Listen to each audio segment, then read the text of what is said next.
Hello everyone, আসসালামু আলাইকুম।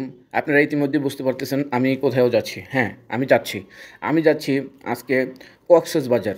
আমাদের একটা সিনেমা শুটিংয়ে আজকে কক্সবাজার যাচ্ছি। আমাদের পুরো টিম অলরেডি কালকে কক্সবাজার ঢুকে গেছে। ঢাকায় আমার একটা শুটিং থাকার কারণে আমি যাইতে পারিনি, সেজন্য আজকে সকালে রওনা দিলাম কক্সবাজারের উদ্দেশ্যে। আমরা দলবদ্ধভাবে একসাথে যাই, হয়তো আমাদের কোনো গাড়ি রিজার্ভ থাকে, আর যদি বিমানে যাই তাহলে হচ্ছে আমরা সবাই মিলে একসাথে যাই। তো একসাথে গেলে হয় কি, একটু পিকনিকের মতো লাগে, সবাই একটু কথা বলতে পারি, হাসি ঠাট্টা করতে পারি, যেটা একা গেলে কখনো সম্ভব না। সেজন্য ওই দিনটা মিস করি যে দিনে আমরা সবসময় একসাথে শুটিং করি। যাক, এখন ওই কথা ভেবে আর লাভ নেই, কারণ হচ্ছে আমার জন্য আমি একা যাচ্ছি। আমার কালকে সকালে যাওয়ার কথা, আমার শুটিংয়ের জন্য আমি যাইতে পারি না, এই জন্যই আমি একা একা যাচ্ছি। কিছু করার নেই, বোরিং লাগলেও কিছু করার নেই, যাইতে হবে। তো আমাদের শুটিংটা হচ্ছে একটা সিনেমার শুটিং, আর এটা জাজ মাল্টিমিডিয়ার সিনেমা। এই সিনেমাটায় হিরো হইছে রোশন, আর আছে আমাদের নায়িকা হইছে ববি, আর আছে আপনার মাহা। তো আমাদের শুটিংয়ের একটা গানের পার্ট হবে কক্সবাজার, এই জন্য যাওয়া। তো একা একা বসে বসে কী করব, আমার ইউটিউবে যেসব ভিডিও দেখি মাঝে মাঝে, আমাদের কিছু ভিডিও আছে যেগুলো আমার ভালো লাগে, সেজন্য আমি ওগুলো ডাউনলোড করে রাখি। এখন ট্যাবটা বাইর করে ওই ভিডিওগুলো দেখার জন্য বসলাম। ভিডিও একটু দেখতে দেখতে আশা করি আমি আমার স্থানে চলে যাব। তো কক্সবাজার যাইতে টাইম লাগে মাত্র 30 মিনিট ঢাকা থেকে। আমার মনে হচ্ছে কক্সবাজার যেসব টিম কালকে চলে গেছে ওনারা অলরেডি প্রস্তুত হয়ে গেছে।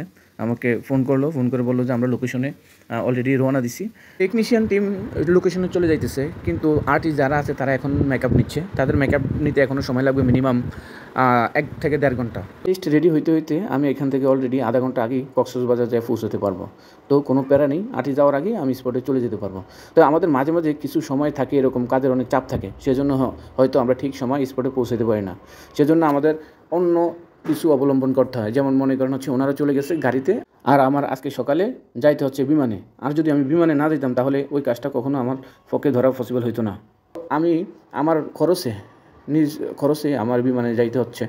আর হচ্ছে ওনারা গাড়ি যে ভাড়াটা দিবে ওই ভাড়াটা এটার সাথে অ্যাড করে আমি নিজেই বিমানে চলে যাচ্ছি, কারণ আমার দোষে আমার লেট হইতেছে। কারণ অলরেডি আমরা চলে আসলাম আমাদের সেই লোকেশনে, কক্সবাজার এয়ারপোর্টে। এখন আমরা এয়ারপোর্ট থেকে নামতেছি। আমার মনে হচ্ছে যে এখনও আর্টিস্ট রেডি হয় নাই, কিন্তু আমি চলে এসেছি। তো আমি স্পটে যাওয়ার পরে আর্টিস্টের আসতে আরও আধা ঘন্টা লেট হবে। তো আমাদের ম্যাক্সিমাম শুটিংগুলো এরকমই হয়, যখন আমাদের টেকনিশিয়ান টিম রেডি হয়ে যায় আর্টিস্ট আসতে দেরি করে। মিনিমাম এখনও 1 ঘন্টা লাগবে আর্টিস্ট আপনার লোকেশনে আসতে। তো ফ্রেন্ডস, সবাই ভালো থাকবেন। বিভিন্ন শুটিং ভিডিওর বিটিএস আপডেট পেতে আমার পেজটির সাথে থাকুন। আসসালামু আলাইকুম।